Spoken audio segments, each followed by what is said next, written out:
Bismillahi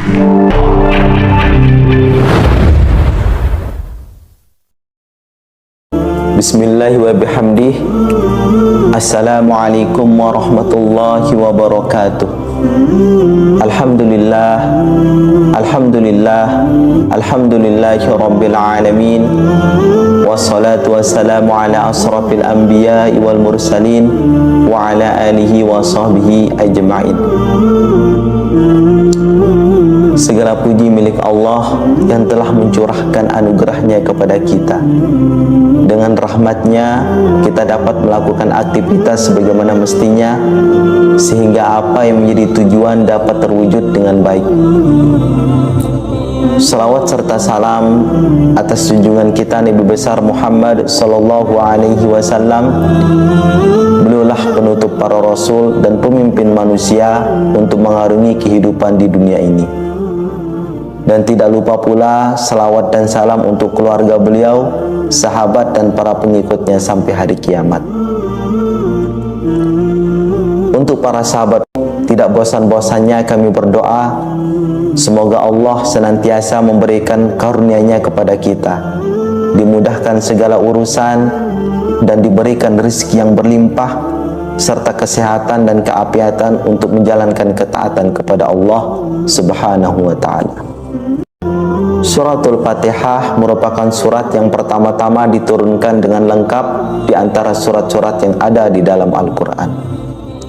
Surat ini disebut Al-Fatihah, yang dalam bahasa Indonesia diartikan sebagai pembuka atau pembukaan.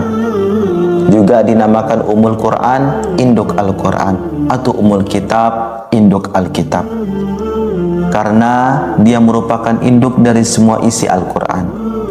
Selain itu, Suratul Fatihah juga dinamakan As-Saba'ul Matsani, yang bermakna 7 yang berulang-ulang.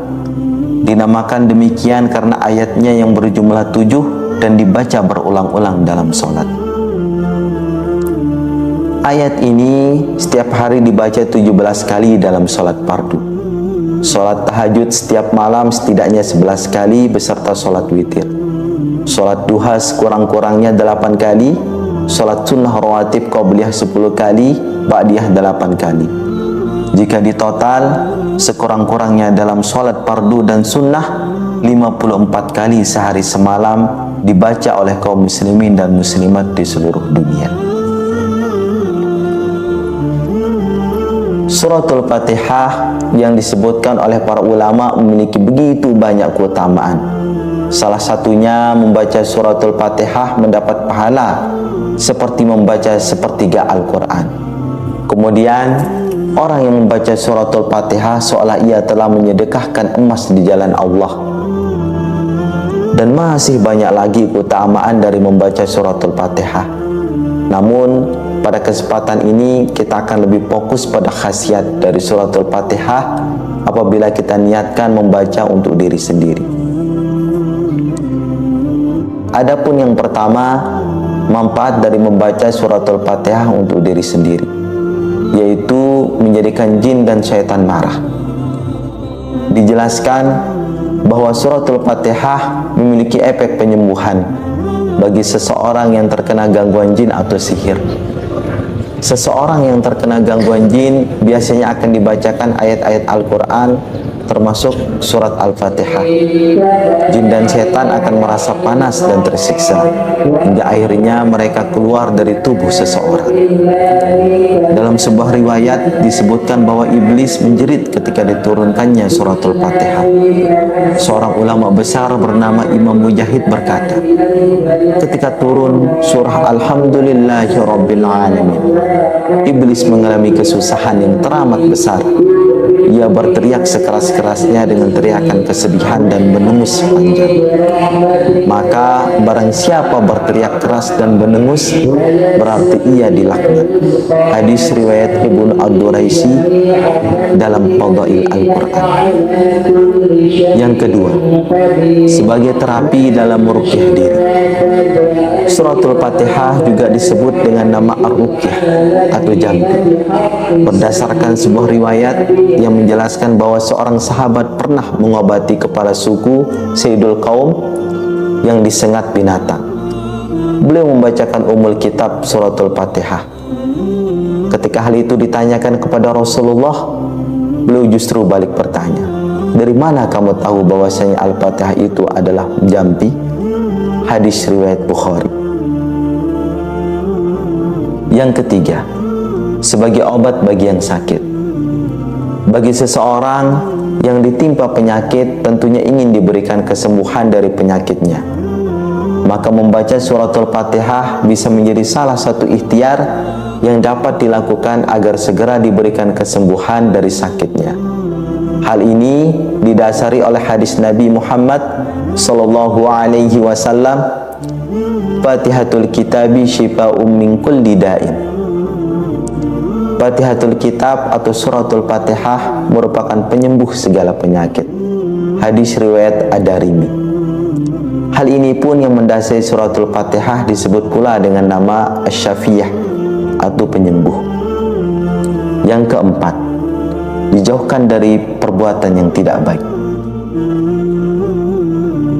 Suratul Fatihah juga bisa mencegah seseorang melakukan keburukan, sebagaimana tertulis dalam surah Al-Ankabut ayat 45 yang artinya, bacalah kitab Al-Quran yang telah diwahyukan kepadamu Muhammad, dan laksanakanlah sholat, sesungguhnya sholat itu mencegah dari perbuatan keji dan mungkar.